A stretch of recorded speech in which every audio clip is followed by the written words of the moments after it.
Has this ever happened to you that you and your teen are in the kitchen, you're trying to talk through plans for the week, and they suddenly snap, roll their eyes, or storm off? And you're left thinking, what just happened? You were trying to be helpful, and now it's like you're the enemy.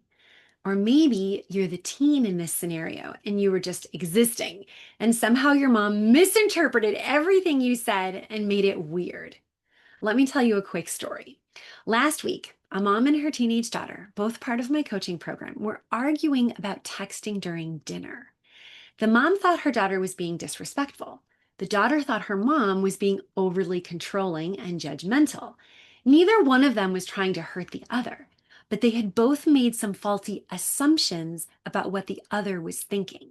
And it became clear they weren't really fighting about phones. They were fighting about feeling misunderstood. In my coaching sessions, I see it all the time. Teens trigger parents. They don't follow through. They roll their eyes. They give one-word answers. They look at you like you've ruined their life because you asked them to unload the dishwasher. But parents can also trigger teens. We lecture instead of listen. We jump in with advice before they're ready. We assume the worst instead of believing the best. Why does this happen? Well, friends, it all starts in our mind with the story you tell yourself. So, in between what happened and how we respond, there's this split-second moment where we interpret what we think it means. And that's the moment we need to focus on. Because our interpretation creates the emotional reaction that comes next. It's not just about what they said or did. It's about the story you're telling yourself about it. Like, for instance, we might jump to the conclusion, she doesn't care about our family, or he's being selfish on purpose, or they're trying to push my buttons. But maybe they were just tired. Maybe they were anxious about something else. Maybe they just forgot. When we assume the worst, we actually create disconnection. But when we give our kids and even our spouses the most generous interpretation, we create space for empathy, understanding, and growth. Now, one of my high school students recently had a breakthrough. She told me, "Oh, Jenny, I realized I'm really good at mind reading. I assume what other people are thinking or feeling, and it's almost always negative." So, for example, if someone doesn't text her back right away, she automatically thinks they're mad at me or they don't want to talk to me, even if there's no evidence. She's not alone. Teens and parents do this, and it sabotages our communication.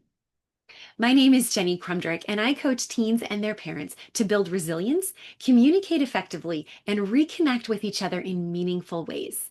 Through my Resilience Coaching Family membership and my in-person mother-daughter retreats, I help families move from conflict and disconnection to peace, confidence, and real connection. And here are the skills that make the difference. Learning to press pause, becoming aware of the stories we're telling ourselves, and practicing flipping negative thoughts into more helpful ones. So, what happened with that mom and daughter who were fighting over texting at the dinner table? Well, at first, the mom felt irritated. Her daughter seemed glued to her screen while the rest of the family was trying to connect. But instead of snapping or jumping to conclusions, she practiced pressing pause. She asked gently, "Hey, I notice you're on your phone. Is everything okay?" Her daughter paused, then quietly admitted, "My friend is freaking out about something and I don't really know how to help her." And that moment changed everything because the mom approached the situation with curiosity instead of criticism. Her daughter actually opened up. She shared what was going on. She even asked for advice. What started as a potential argument turned into one of the best dinner conversations they had had in weeks. That's the power of interpreting generously and choosing connection over control. If you are a mom of a daughter and you're feeling the strain in your relationship, or even if you just want to build a stronger, more resilient connection, I invite you both to join me for my free Zoom workshop called She's Worth It. It is fun, interactive, and designed to help moms and daughters to rebuild their bridge of trust, improve their communication so they feel seen, heard, and valued. You can register at contagiouslight.org, so please sign up while there's still spots available. Also, moms, consider if a 1 or 2 night retreat could be the answer to your prayer to help you and your daughter reconnect, grow in communication, confidence, and faith together.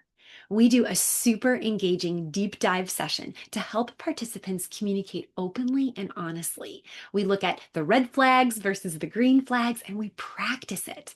Moms tell me how that specific session was a total game changer for their relationship, even months after the retreat. And if you're raising a son, check out the free resources and coaching programs at contagiouslight.org. Thank you so much for watching. If this resonated with you, please give it a like and share it with another mom who might need it today.